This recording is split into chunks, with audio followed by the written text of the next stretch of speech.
The latest aid packages from Ukraine's two largest financial backers are being held up by political infighting. The timing is crucial for Ukraine in its ongoing fight against Russia. The nation could run out of funding within months. That's according to officials, if additional support is not provided. Here to discuss the situation and more is Bill Browder, Hermitage Capital Management CEO and head of the Global Magnitsky Justice Campaign, longtime critic of Russia. Good to see you, Bill. Thank you so much for being here. We're talking about this as folks are voting in the New Hampshire primary. And I know the people over in Europe in particular are watching the U.S. election very closely, both on the presidential and congressional end, to see what it's going to mean for Ukraine. What are you watching? What are you concerned about here? Well, there's two big things to be concerned about. The first is the short term. There's a $50 billion euro aid package from Europe that's been held up by Viktor Orban of Hungary. Europe needs to make their decisions unanimously. He's vetoed the decision, and so that's blocking the EU package for Ukraine. And there's a $63 billion U.S. aid package for Ukraine that's being held up by the far right of the U.S. Republican Party. And so in the short term, both those packages need to be unblocked. I'm pretty confident that both of them will be. I don't think that this is a permanent thing. But the big and long-term issue is, or I should say medium-term issue, is November 2024. If Donald Trump is elected president of the United States, he's pretty much committed to cutting off U.S. funding for Ukraine. And if that were to happen, it would have a devastating effect on Ukraine's ability to continue to fight off Russia. And so, Bill, I'm just curious more in the near term, why are your reasons for optimism here in the U.S.? We're on Capitol Hill. It seems like we've been having the same debate for a while here where Republicans are saying, listen, if there's going to be Ukraine funding, it's got to be tied to border security. Well, I think I've done a lot of work in Washington over a long period of time on the Magnitsky Act, and I've seen how the sausage gets made. And this is a high priority for the Biden administration to get this aid package released. And there will be a negotiation that will eventually lead to the package being released. I can't imagine a scenario where that doesn't happen. It may be delayed. It may come with all sorts of ugly attachments, but I can't really imagine a scenario where it just doesn't happen. Similarly with Europe, I imagine that they'll find some compromise. But if you have the president saying, I don't want to do this, which is what Trump has said, that creates a much more dire scenario. And Bill, I feel like at the beginning of this conflict, there were a lot of predictions that maybe this could was sort of a chink in the armor of Putin's power. Has it played out that way? I mean, what are you hearing from folks inside of Russia about how this is playing out amongst the Russian public and, other folks sort of around Vladimir Putin?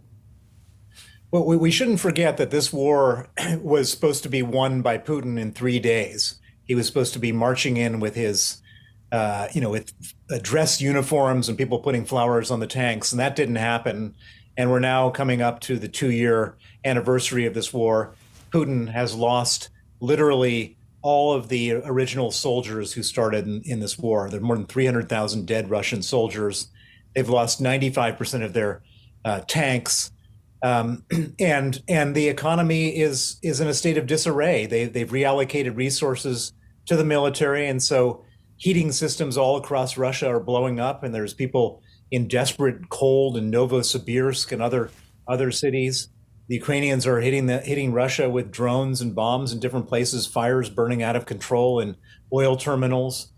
And then you have a million able-bodied young Russian men who have left the country. These are sort of the best and the brightest who have left the country because they don't want to be decimated as cannon fodder. And it's just not a good situation. Now, does it mean that Putin is going to lose power? And we all look at this and say, how can he stay in power in such a situation? And the answer is that it's not a democracy. He's not in power because the people love him. He's in power because the people fear him. He's created a total repressive system. If you criticize Putin, if you criticize the war, you go to jail. If you're an opposition politician, you go to jail. And that's in the best case. In the worst case, you get killed. And so it's a total pressure cooker inside Russia. It could blow at any time, or it could carry on for many years. Nobody really knows. It's hard to predict how a country responds to this type of adversity. And Bill, as someone who thinks critically about Russia and the government, the intentions there, when you think about Putin and his endgame, does it end with Ukraine? Absolutely not. So if Putin were to win in Ukraine, which is more likely now than it was before because of all these financial problems that Ukraine is having, he can't stop there.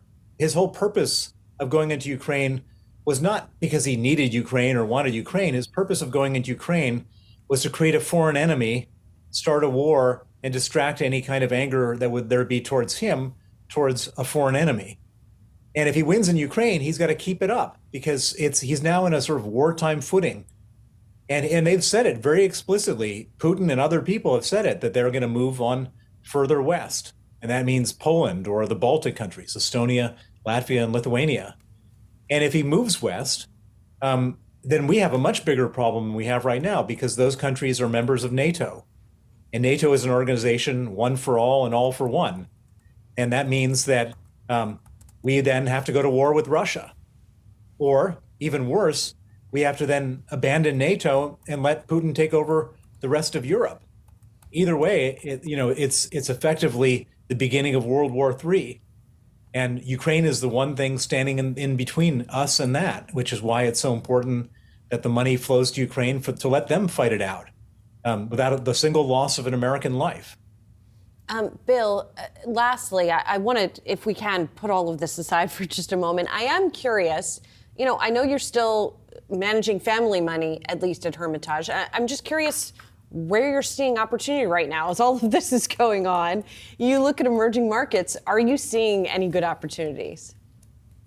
Well, one of the things I learned from my terrible experience in Russia is that rule of law is absolutely fundamental to any type of investing. And even though my entire career and my success was based on public equities in emerging markets, I'm now focusing very much on private equity in rule of law countries and developed markets, because that seems to me to be the place where I can sleep at night.